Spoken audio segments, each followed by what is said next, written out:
Good morning, good afternoon, or good evening, depending on when you're tuning in. My name is Jonathan Torres Herrera, and you are watching the JTH Show.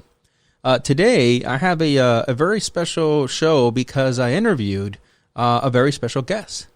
His name is Enrico Lagasca, and he is a Filipino-American bass baritone who performs oratorio, opera, chamber music, and recitals with repertoire from early to contemporary music, both as a soloist and as a chorister across the United States and internationally. He was also praised by the New York Times as having, and quote, a beautiful sound. It was a great interview. We go over, some of the issues that he's been facing, of course, as an artist with everything that's happening currently in the world, and we go over some other stuff, some other interesting things. I really hope you enjoy the show, and I hope you can give it a thumbs up to show some support for the struggling artists out there that unfortunately have been hit hard with this whole Corona stuff. So I hope you enjoy.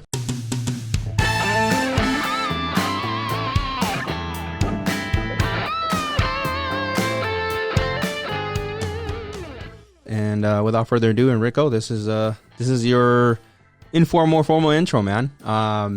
This is just two guys talking, so hopefully you're relaxed and comfortable. But why don't we start with a little bit about you? That's good. Hi everyone. I'm Enrico Lagasca, and I'm based in New York City. I'm a full-time classical singer, and I've been living here in the States for like around possibly 10 to 12 years now, I think.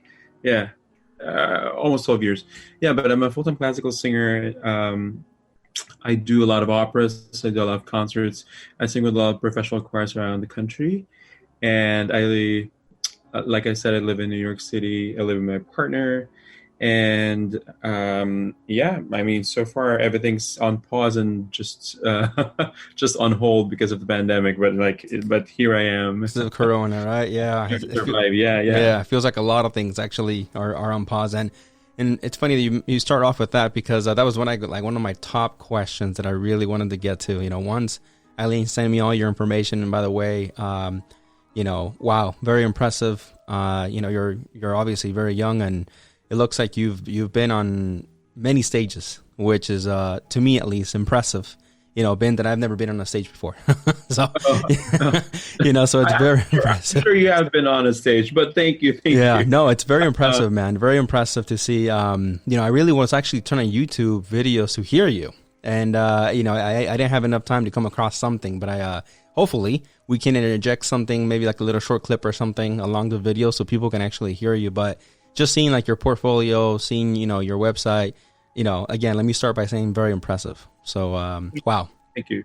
Yeah, thank you. Very much appreciate it. I mean, there aren't a lot of like Filipino Americans really who are in the classical world, classical music world here in the U.S. And I feel very lucky and just like privileged to be one who's working. And but I do have a lot of like friends who are currently studying right now to do what I'm doing. Right. So I'm also following footsteps of those who have actually done great things following decades ago. So this is a cycle. This is just like a little circle of things, and I'm just like inspired by them. Yeah, no, it's awesome, man. If you don't mind me asking, kind of what drove you down that path? What kind of inspired you, or kind of flipped that switch in your head to say, this is what I want to do?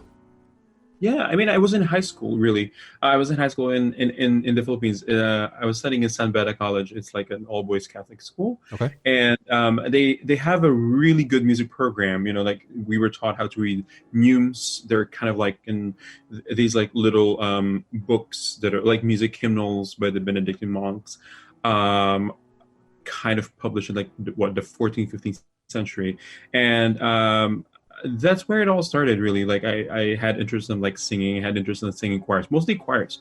I love singing choirs. I like creating harmonies, and it's mostly the community, really. And after that, like fast forward, I went to the University of the Philippines and joined the Philippine Madrigal Singers, and that pretty much opened up a lot of things.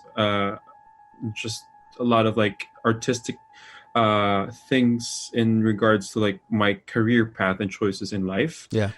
Because like we toured around the world, we competed, we went on festivals, and I said to myself, I really want to do this for a living. So when I moved to the States, I went to music school also and finished and auditioned and now doing this. But it all started when I was young. Yeah. Well, you're leaving out something, and I know you're being humble, but something that obviously was very impressive is the New York Times have said, you have a beautiful sound. Oh. So that was pretty cool, man. I'm gonna say that's pretty dope to see that.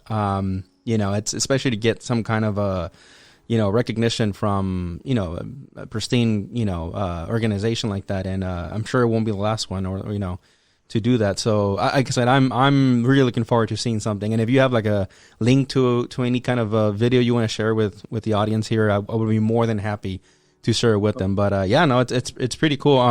Like I said, I've never been on a big stage like that, let alone singing with so many other talented people. But if you don't mind me asking, going into what you had mentioned about, because of the current situation with the pandemic, right? How has that impacted you? I mean, I know obviously there's a lot of things in performance-wise that has stopped completely, right? Everything from movies to singing performances and concerts, and obviously you fall into that those categories. So how much are we talking about when it comes to like full stop? Like, is it very sporadic now? Is it completely dead? How is that right now? I mean, it's completely dead. It's Wow. completely dead. As you probably know, I mean, the performing arts or anything that involves a lot of audience interaction and like a lot of people involved in like one room, of course, is prohibited. Yeah. And singing, unfortunately, falls in the category that is of high risk of like transmitting, Right. droplets and stuff. And if one of us are infected of the virus, and it's kind of dangerous. In short, like I trust science and I trust the people who are handling this pretty well, that like that they're giving us the best advice to be safe and careful. So unfortunately it's a full stop. Man. It's been tough because like I know a lot of people who do this full time for a living, and to have something, it's kind of like being in the living room and you're like stepping in a rug, and then the rug just like suddenly was just like pulled out of you. It's Completely. just Yeah. like that feeling, and then it's just like now I'm on a floor bare and just like doing nothing. And I should say, I'm not gonna sugarcoat it, but like the first couple of weeks was pretty depressing, because like it's not just the music making, and it's not just being on stage, not really the applause, but it's mostly because of the community. Like performers get energy from the audiences, Right. and after that, like it's one of my favorite things actually after the show is that to see people, to like meet people, and to like interact with people. And these audiences, if I have, let's say, I'll give an example, I go to Miami for a show. I've been going there maybe twice or three times a year for like 4 or 5 years now. I see almost the same exact group of people who come. So I've got to know their names and get to know, they're part of the family, part of like my growth as an artist as well. So it's the connection, it's a human interaction that I miss a lot. So everything that is in full stop, it's been pretty difficult. Of course, on top of that is the financial income and stuff. But fortunately, there are ways, and a lot of organizations are trying to find ways to create or collaborate and still pay their artists. Right. And try to find something that will be worthwhile of like a job, I guess. Right. 'Cause While everything hopefully gets back to normal. it hopefully it is my Yeah. hope. The classical music scene isn't really built for all the digital stuff. Right. I love all the people who have been doing this on YouTube, on all these platforms, Vimeo and Facebook Live. They're very much used to this. Unfortunately, we did not have a handbook for that. Yeah. So it's pretty difficult. Like for example, like looking at you right now and your fabulous microphone. Like if you like a normal classical singer like me, I'd be like, "What's that microphone?" Because we don't really use microphones, for example. So it goes like over my head, and I just like have to read about it. I have to relearn, or do research and do this stuff. It's kind of like restarting something again. And God. while we're trying to adapt Yeah. to the current situation. No, I can't. I can only imagine.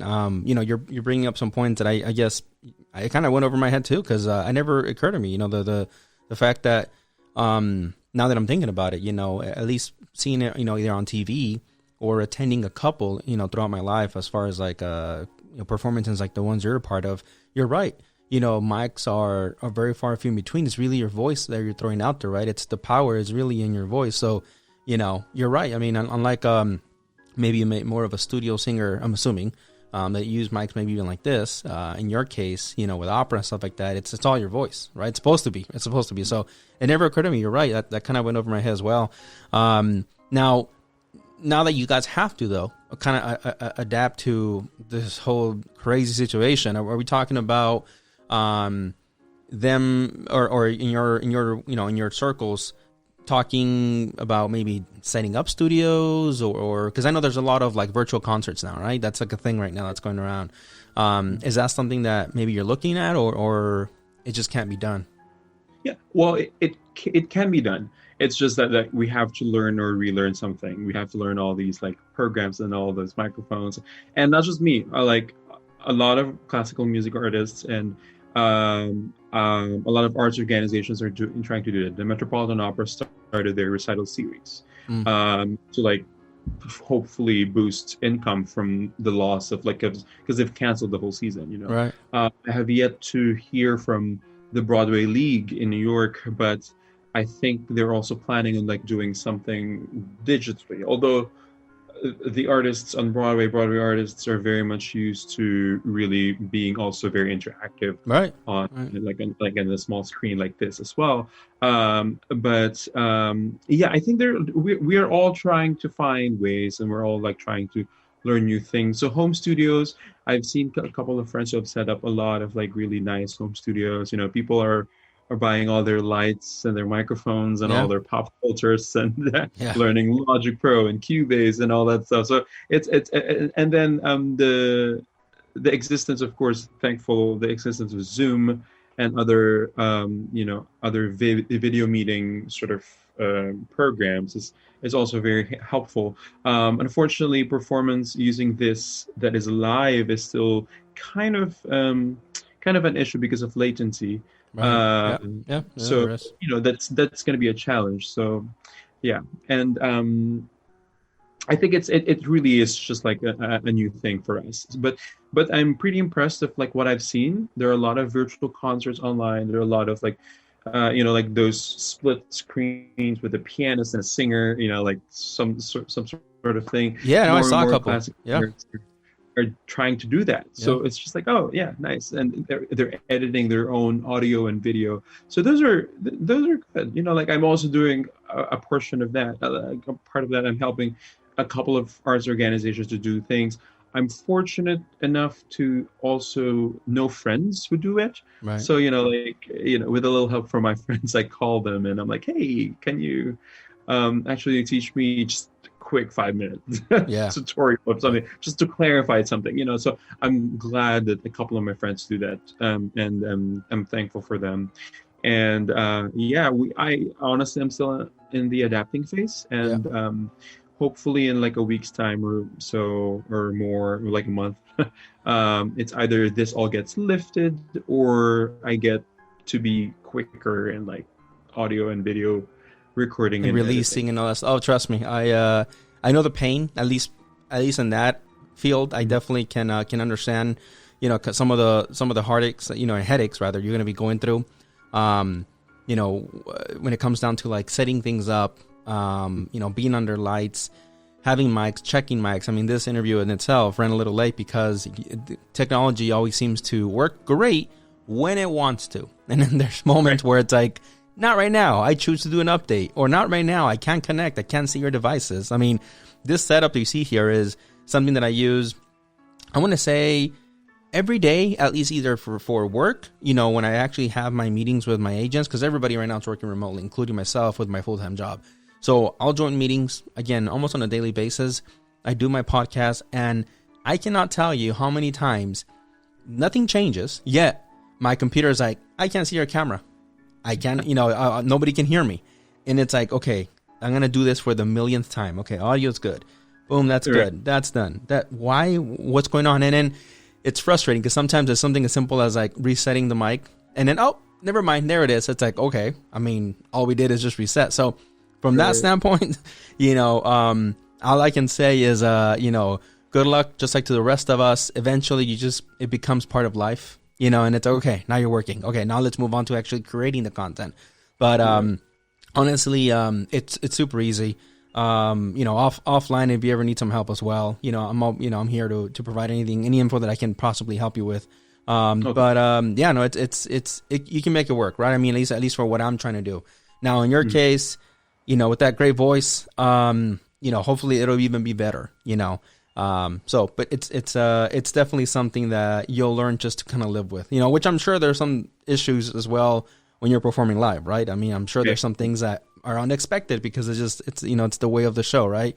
Actually, which kind of brings me to my next question. When it comes to like live shows and stuff like that, you obviously haven't had one in a while, but since you've had a few, or of colleagues, has anybody really gotten sick, while performing or anything like that, or even working in a performance or something like that? Have you heard anybody? Really? Yeah. I mean, of course, the COVID virus is a very serious thing. But I would say like the normal flu is very common among artists, and like just being just observing what's currently happening online, and a lot of my singer friends are very cognizant and just like very careful, of course, of their health. Yeah. Especially this time. Before this pandemic, we've actually been very, very vigilant and just like very conscious of our health all the time because we go on stage, right? Right. So, and we use our voice, we use our lungs, and we use this whole body, this whole mechanism, and even the slightest flu or even the slightest cold affects everything. Right. Yeah. So we're pretty much used to it. So through the years, I mean, even myself, there have been times that I have to cancel a show. Wow. You call in the morning, you have a show in the evening, they find a replacement. Yeah. And that goes both ways. Like a friend or a colleague would cancel something and somebody will call me like, hey, can you cover it or something like that. Right. So it happened. I mean, it's something that you could not avoid, but it's something that it's just like be more aware. And this pandemic, if there's any positive outcome from this is that we're getting more and more just aware of things and careful and just being so artists in general are already, I don't want to say paranoid, but I am of like getting sick because we don't want to because you can't really go on stage when you're like not feeling everything well. stops, right? You get sick and that's it, right? You're completely out, unlike maybe in another profession like sports or something. You can kind of still work with an injury, kind of depending on the severity. But in your case, it makes total sense that, once your voice is affected or something, or, the sound of your voice, it's a wrap. So it makes sense. Here's another quick question for you. So now that, with everything happening and now, that you're moving on, you're trying to acclimate and everything, you are in New York, right? Mm-hmm. So it was one of the hardest hitting, allegedly rather, one of the hardest hitting locations in the United States when it comes to the corona. How was that? Like, how fast did everything shut down for you? Like, because here, let me tell you, in San Diego, it happened, I feel, gradually. It did happen, we did have a day where, in our, with my job, they're like, go home, or you don't have to come back to work, rather. That's what they said. Work from home. But we kind of heard about, kind of like regional shutdowns, like, oh, this city is implementing like stay home. Like in California, at least, it happened like way up by San Francisco, by the Bay Area, with that big cruise ship that was, had a dock there, the big cruise ship with like 20 something people that were sick. So it was like gradual. I felt, LA, Orange County, and then finally San Diego. But it sounds like, from a guy that's literally on the other side of the United States, like in New York, it was just like boom, day and night, done. Everything's like shut down. Is that kind of how it happened?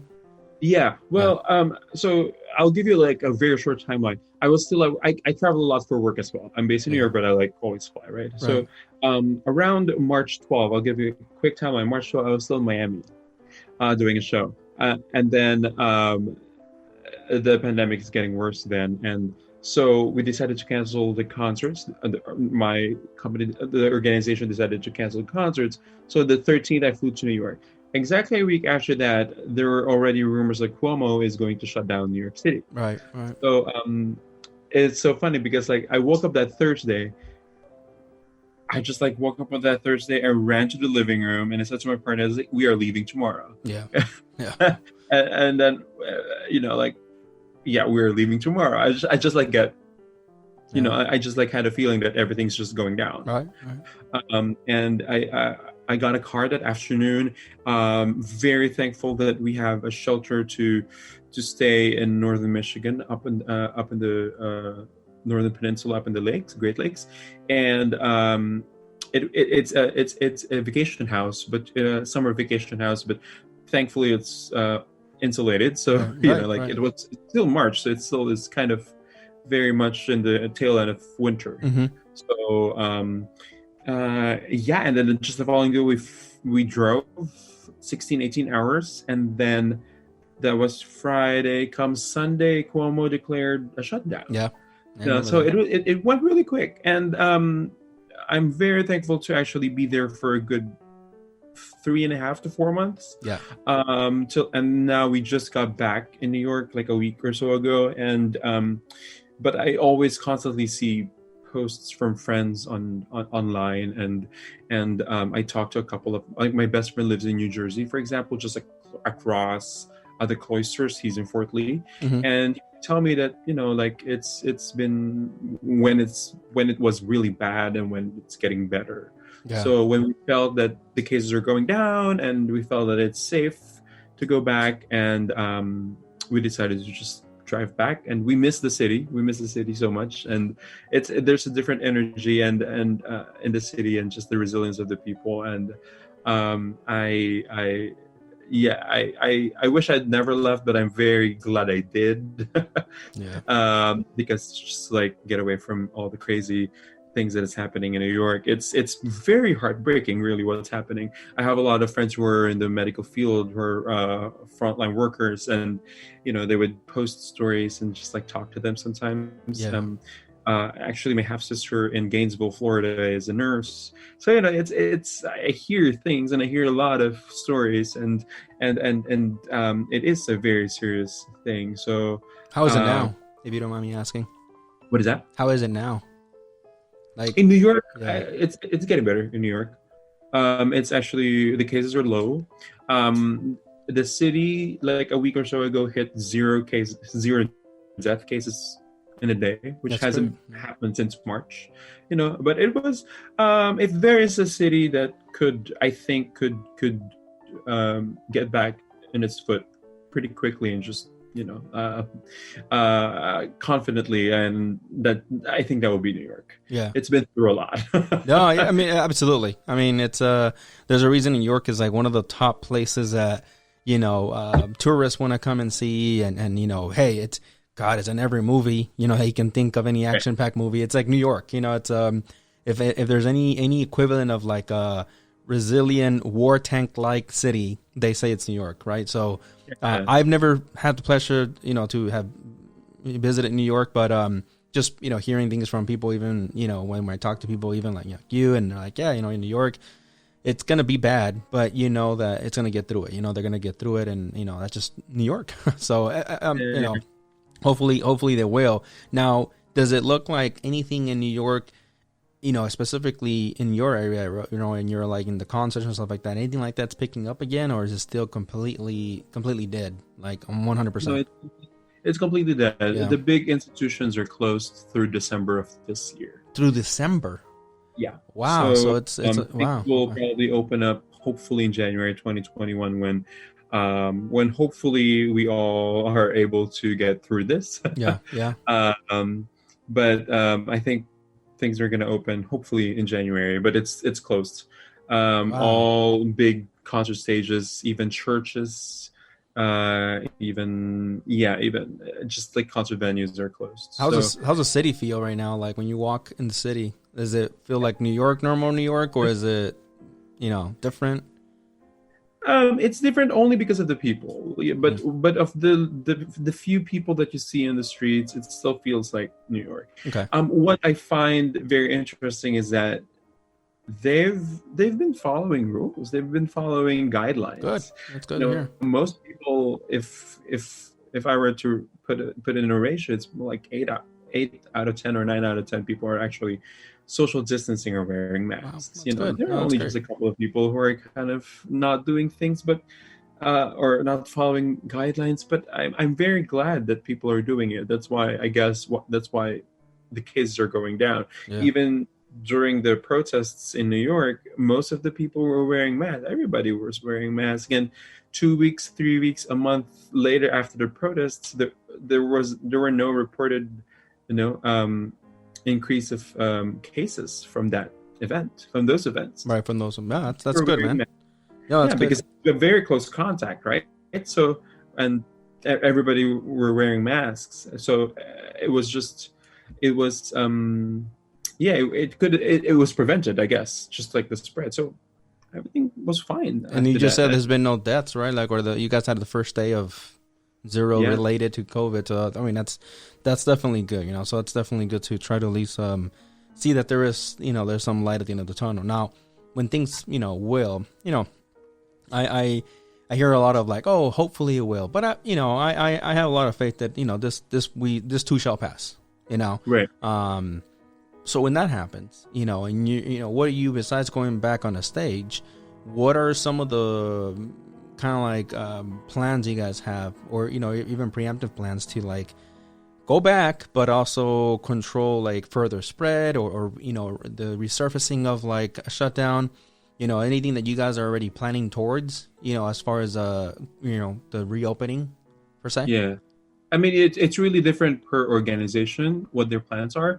I say they should follow what the European houses are doing, which is that they would open their theaters and stuff, but they're still socially distant. Mm, Um, some orchestras around the world who have reported very low cases of COVID, or like almost zero cases of COVID, yeah, have devised plans of like how to restructure their stage and audience setup so gotcha. that there's ample distance between audiences and performers. Yeah, Masks are still required. I am guessing concerts would not be too long. You know, this field, our clientele, our audience base is unfortunately the ages of our clientele are on the older side.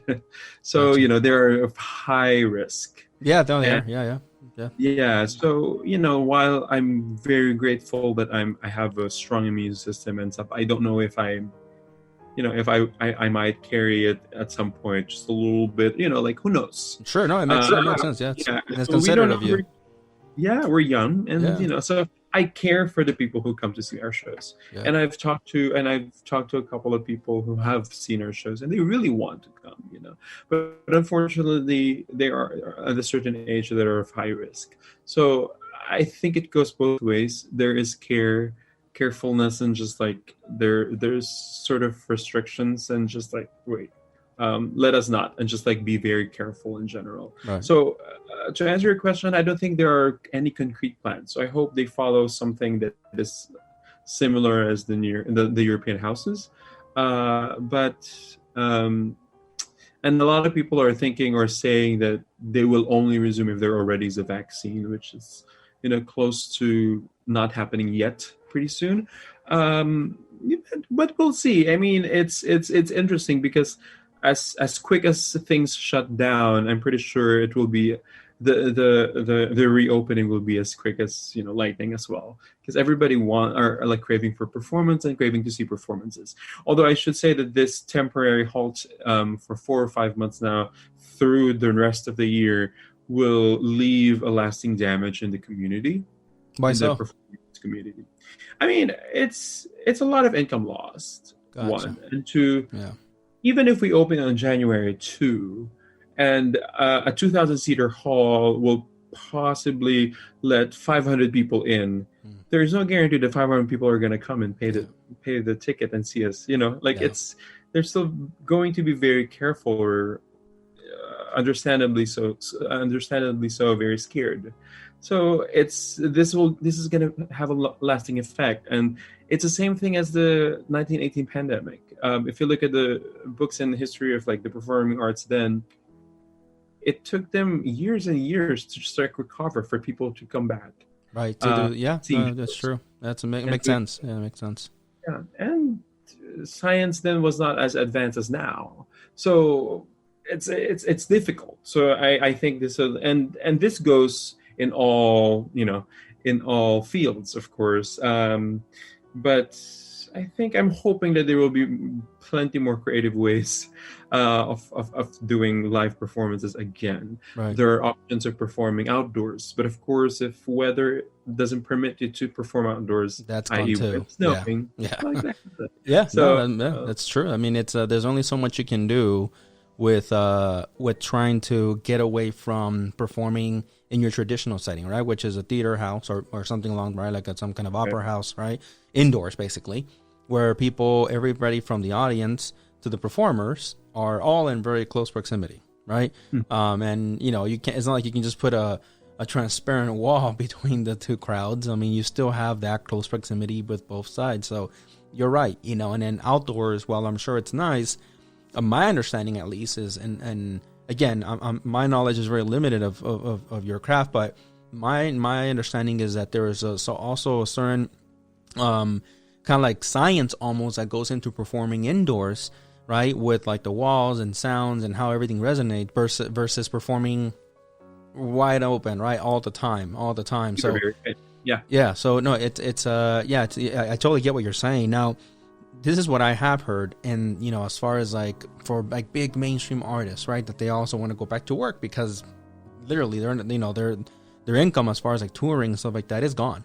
Now, what I've heard allegedly is obviously the digital. Now we are in an era right now of our lives where we have never been, I guess, in a better position for this to happen, and that's what I've heard from some people, right? Especially from some artists are like, hey, we've never been in a better position where we are able to utilize technology as opposed to like what you just mentioned with the pandemic, the Spanish flu, right? Where things needed to stop and that was it. Like literally it was live performances or no performances. So now at least you have like the digital, if you can find a way to, incorporate that into your craft and acclimate yourself to it and make sure your guests or your viewers or your attendees also embrace it, because not everybody wants to embrace it, right? Like I've heard some stuff like people are refusing to embrace theater-like for their homes when it comes to like even simple movies, right? That have been acted on, edited,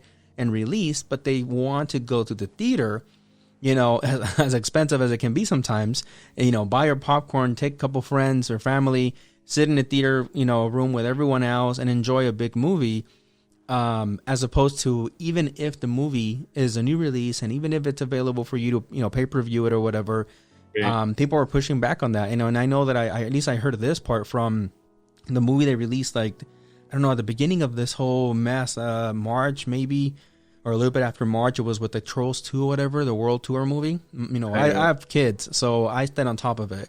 And then finally they're like, oh, we're going to release it. Now my kids were looking forward to it. And I remember, us making plans to eventually go see it. And then, boom, here comes a pandemic. Boom, here comes the nationwide shutdown. And it's like, nope. So obviously the question came up. It's like, well, what's going to happen to new releases that were, scheduled for this month or for next month? Trolls happened to be one of them.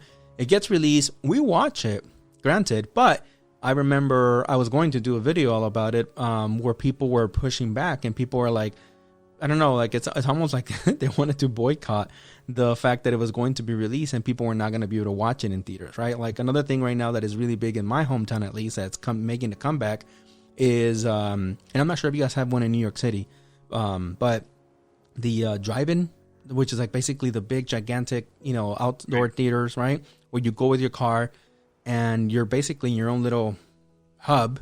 So they're trying to get around theater problems that way, but even that's getting pushed back, right? Because of the obvious issues. Like, you can't really shoot a 4K movie or IMAX movie style like you would watch an Avengers movie in a big screen. You just can't. Outdoor problems, if it rains, if it's foggy, people turning on their lights, they're still trying to cramp all these cars. So, it's going to be crazy. We are in the best, my point is that we are in the best moment to be able to hopefully get over or in the meantime kind of like balance these problems out with performers such as yourself. But at the same time, people are like, some people are not embracing it, right? They're pushing back. They're like, I just want to go see this performer in live, right?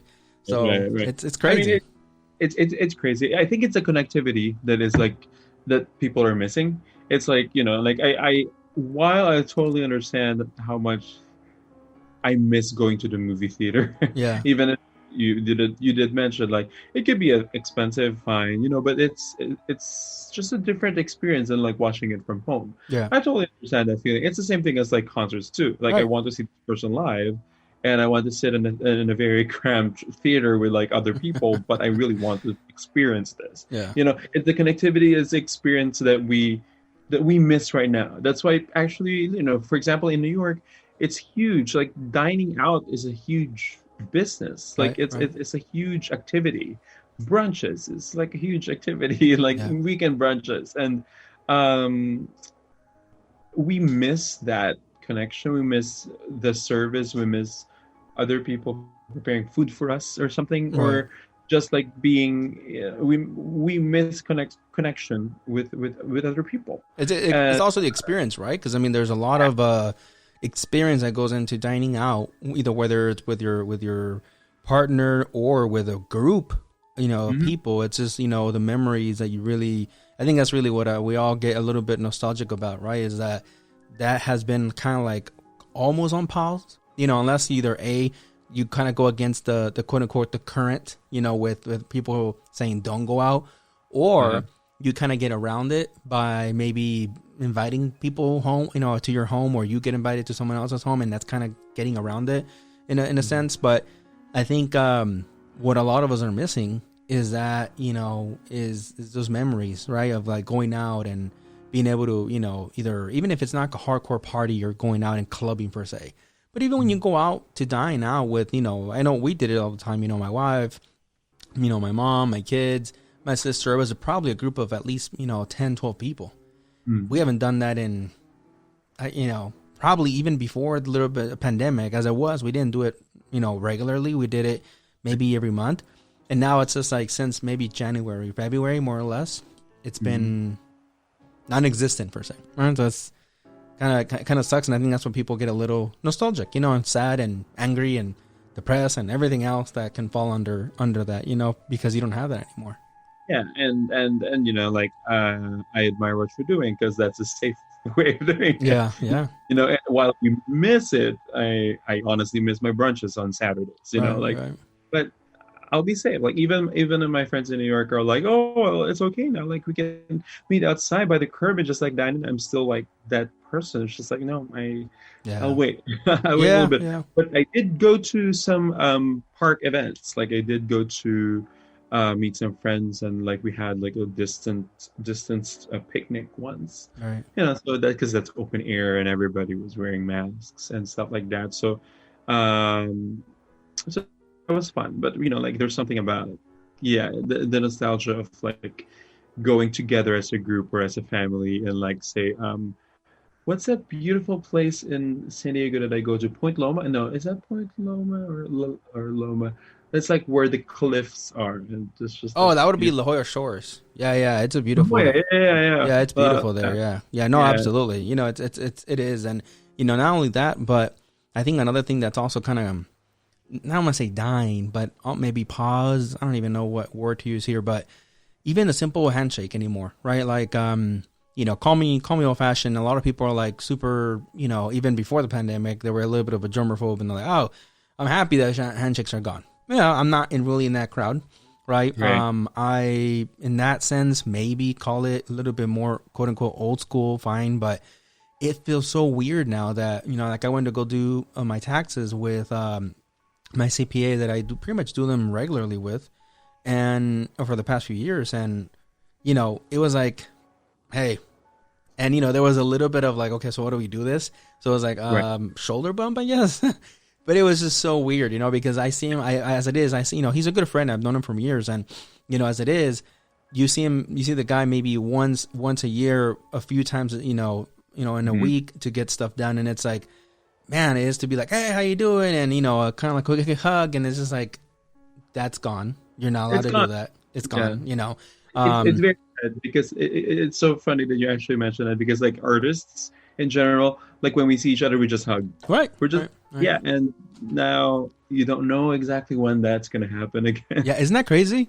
Isn't that just It is. it's a It's weird really feeling, isn't it? It's just like, so what do you do? Like, I it's just yeah. it's like, Yeah. I have my friends. I literally just like waved at them, but they're like yeah, literally in front of me. So exactly.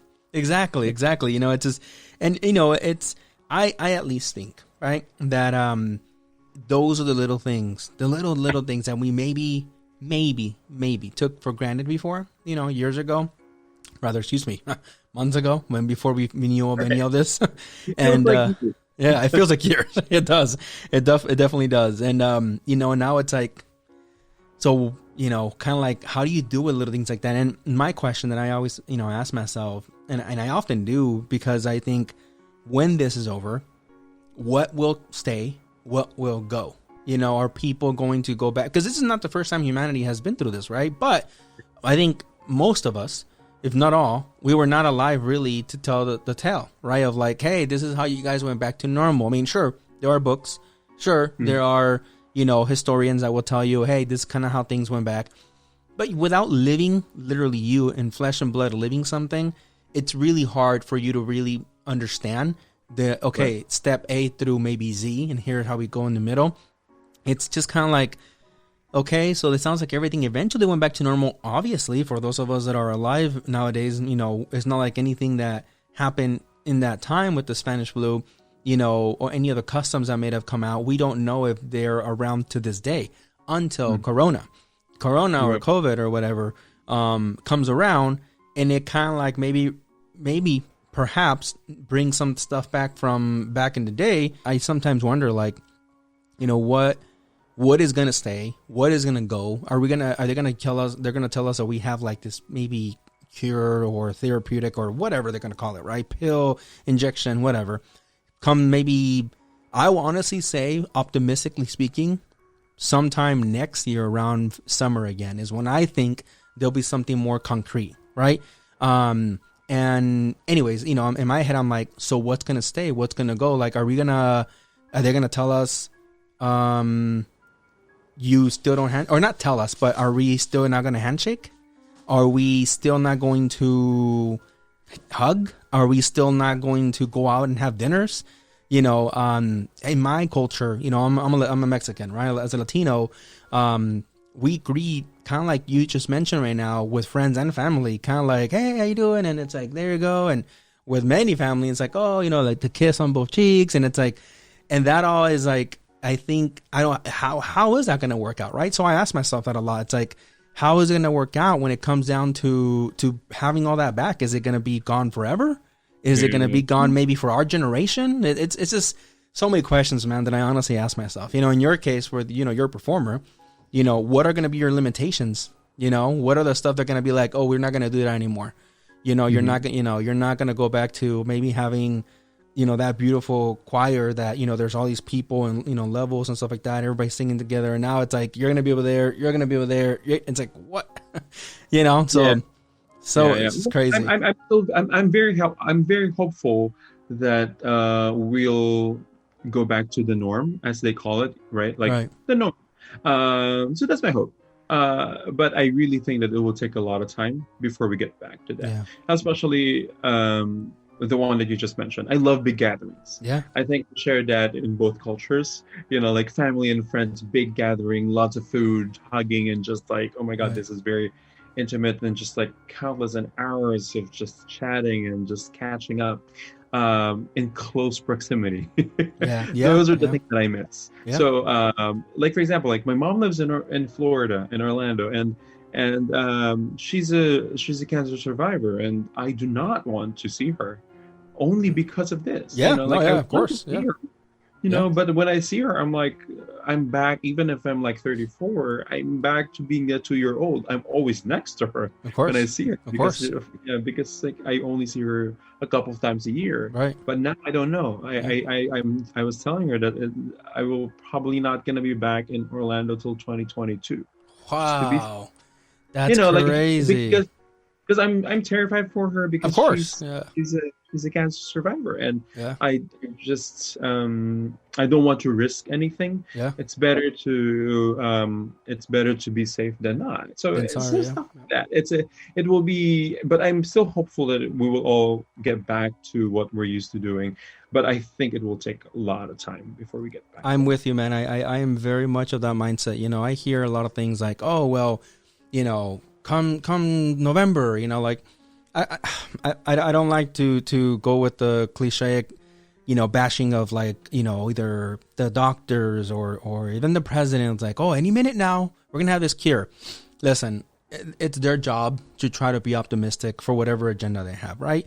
I can't really blame him for that, you know, because I have family and friends that are optimistic, and they're not doctors and or politicians, you know. They're like, dude, no, don't worry about it.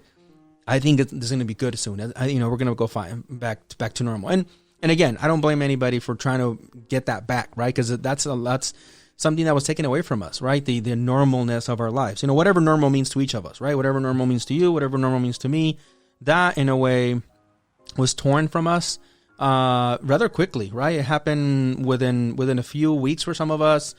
For some people, I've heard days, you know, it's just like, boom, normal, whatever you thought normal was, it's gone, right? So I get it when people are trying to be optimistic. But my point is this, you know, realistically, which is a completely different, I guess, side of the coin, realistically, I don't think we are going to go to anything that we thought was normal until probably, you know, sometime 2022. You know, I think 2021 is going to be maybe possibly and hopefully, going back to being optimistic, a balance year where we're balancing out these medicines that are helping, that are not helping, that are making things worse.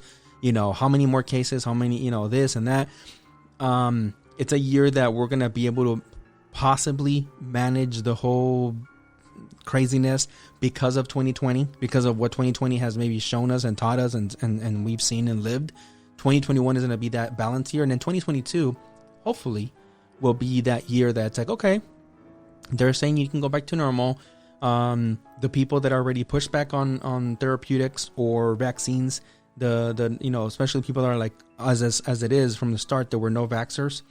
Okay, now everything's kind of normal again because most people opted to take the vaccine, the one that actually works, or we're over all the conspiracy theories, and things can go back to normal. And I think I'm with you. You know, I think it's going to be a while until we can consider normal is back, you know, again, you know. But to say, oh, November, we're going to be good to go. No, I'm with you. I'm also optimistic. I'm an optimistic person, but let's face reality for now. Yeah, exactly, right? Yeah, and, exactly. And again, I mean, for you, you have a family, and then I care. Like I have a lot of family. I care. We all care for the welfare of our closest person, and it's better be safe. So there are wins and there are losses, but I think the win for now is just for all of us to be healthy, yeah, and be safe, even if we sacrifice things like, for me, performing on stage. Yeah, you know, family and all that stuff. No, you're right. I mean, it's better to live through it and to be able to tell a tale than to not, right? And to be somewhere else. Exactly. You know, and obviously, I think at this point, more and more of us have known of people that have gotten corona. I'm gonna be honest with you. I would say, I don't know, maybe about 2 or 3 months ago, I was like, not a naysayer. I knew it was out there. I knew it was definitely many world economies weren't going to the crapper, excuse me, but you know, they weren't completely shaking up their entire world because of anything that wasn't real, right? It had to be real to some degree. But I was like, okay, I don't know anybody. And then the first person, you know, came up, and it's like, wow, I got, you know, the person came out in a video. The person that I know lives in Tijuana in Mexico, but he got it, and he was like, hey, stop. This is real. I was terribly ill. This is kind of what I experienced. He did a long video about it. This is real, and it was a little funny because not funny because he got sick, but funny because he was actually of almost of the same mindset I was, which was like, I don't know if it's real. I don't know anybody. I don't know this. I don't know that. He used to share all these like funny memes, and it's all of a sudden he goes dark, and I didn't think much of it, to be honest with you. People go dark on the internet all the time, and just they stop posting it for whatever reason. And then he comes back and he's like, this is why I haven't been online. And he showed paper and everything. He's like, I'm not lying. I'm not trying to get any attention. Like, here's, my positive everything I test. And to me, personally, at least, that's what kind of like probably opened up my eyes a little bit more to the reality that, okay, now you know someone, right? Now you know someone that has gotten it. They have kind of told their tale of kind of what they went through. I need no more proof. That was enough for me to be like, okay, all right. So before I was taking it serious and I was still busting jokes, but now this is a little bit more than that, right? So it is real. No, yeah. Like I said, I'm 100% on board now. Of saying you wear your mask. Try to social distance. No, you do not need to go into a club right now.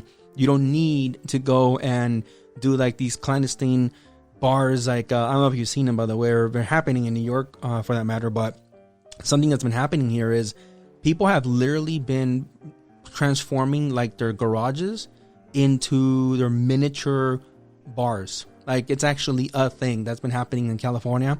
In fact, I got an article that I'm planning on using to do a show where bar, I guess, I don't want to say, I think the right word wouldn't be apparel, but the kind of like those businesses that sell or manufacture items for bars, whether it be like taps or stools or, that's their business.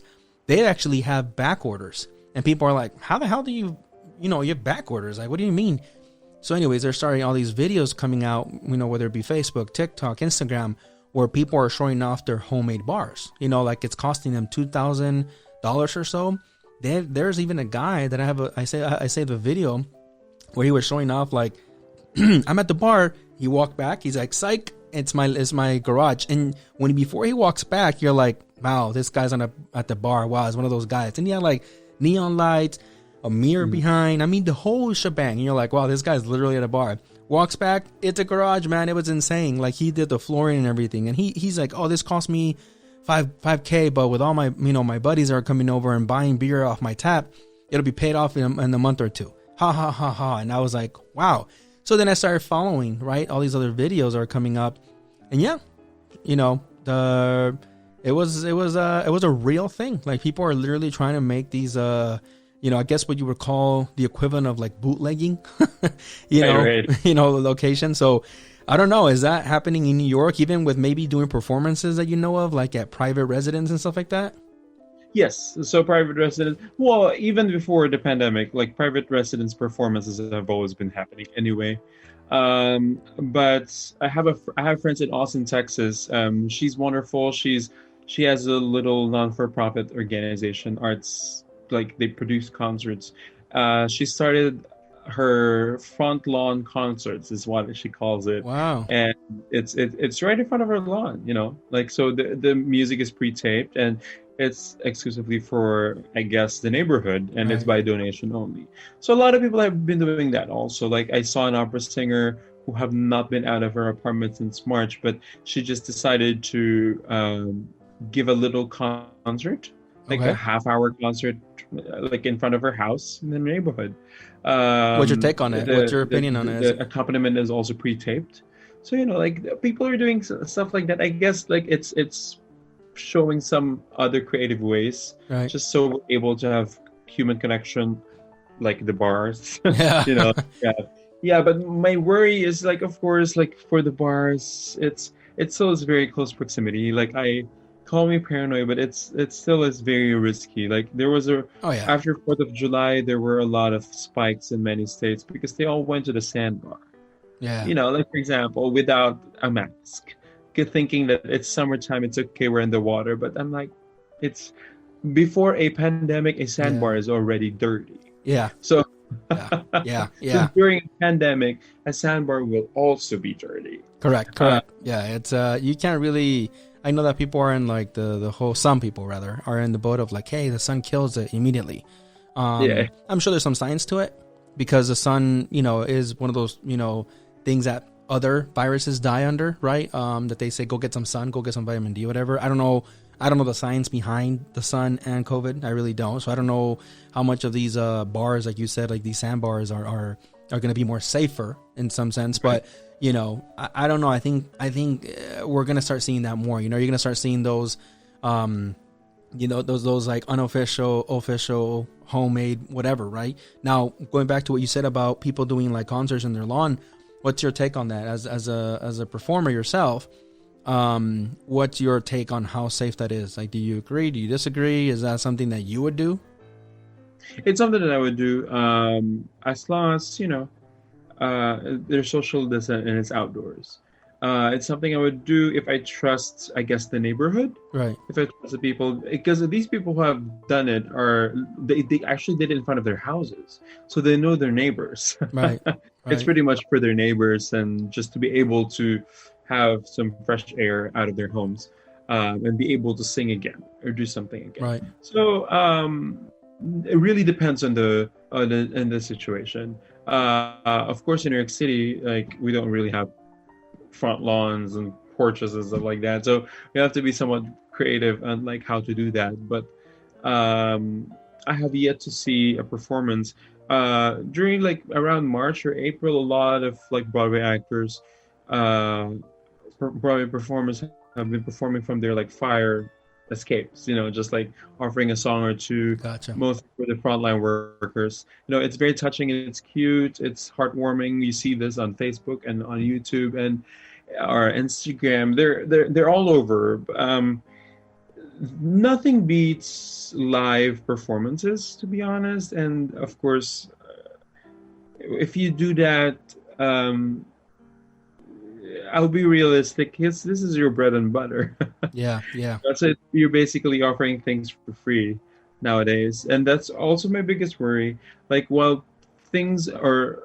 performing arts is transitioning to becoming digital and mostly free online, and you just see the grid of performances online, there's an abundance of fantastic virtual, or as they call it sometimes, pandemic performances. yeah. Uh, there are a lot of them online and they're really good, like, and my only worry is that when we all resume, people who have been used to this pandemic performances will like crave for more and will ask like, why do we have to go back to the theater? Gotcha, gotcha. Yeah, no, You know, that's a good even if I point. say that nothing beats live performances, it's like, but you've been doing it online. So to actually sort of, no, it wasn't a question earlier, but to actually just like react to like like my performances that are online on YouTube, or like online on my YouTube or my website.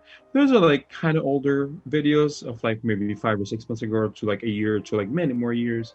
But the more recent ones, I have not really been doing a lot of the grid thing because of this worry as well. It's just like I'm trying to limit things. Gotcha. If I get to do 100 performances already in 4 months, What's and the point if of seeing you I later? Right. Yeah. What's the point of yeah, like? Yeah. No. I actually. Yeah. Damn. That's a really good point. I didn't consider that one either. Yeah. What's the yeah, point and of a seeing lot of you? like, the bigger artists don't really do live concert. I mean, virtual concerts as well. Because they also, I'm pretty sure they know for a fact. I mean, aside from them like not liking what's happening and not, they're also realistic that it's not. I mean, if we ask money again for people to pay for tickets, they would not do this. So Yeah. let's 'Cause try to. everybody So saw they're it. Yeah. their exposure. Yeah. Good point, man. No, it was a really good point. So, man, it's I know you're probably a busy guy, and I think you're in New York right now, aren't you? I am actually currently in Martha's Vineyard right now, but I will be in New York on Tuesday. On Tuesday. Gotcha. Gotcha. What's because my time here is 8:12. What's your time? Local time there? It is 11:12 p.m. Man, yeah, I cannot. Now you made me feel even more guilty because I know I got you out of here all late and stuff like that. But I really appreciate you taking time to come on the show and to kind of give me your perspective on what's happening with the entertainment, side of things, because you hear a little bit from TV and main celebrities, but what I always tell like Eileen, who helps me organize the shows, is, I want to hear from people that are not like these A-lister top millionaire gajillionaire celebrities that are like, oh, this is what's happening to me, and I can't go make the next Avengers movie, and it's like, okay, but you're living off like millions, like I really want to hear from people that are not necessarily living paycheck to paycheck, but are living, they rely, or their livelihood is based on, hey, where am I going to get my next 12 months of checks, right? Of income. And, I really appreciate you, man, giving me that insight in so many things that I didn't consider before when it comes to like the entertainment business, in the performing arts, like in your specific, field. So yeah, I really appreciate you, man, coming on the show and taking time out of your life to talk with us and kind of give us your perspective. So you can expect the show to be live, or, uploaded in the next week or so. Is there anything you want to tell anybody watching the video or anything like that? Anything you want to, any shout outs, anything you want to do, before we wrap up? Well, thanks. Well, basically stay safe.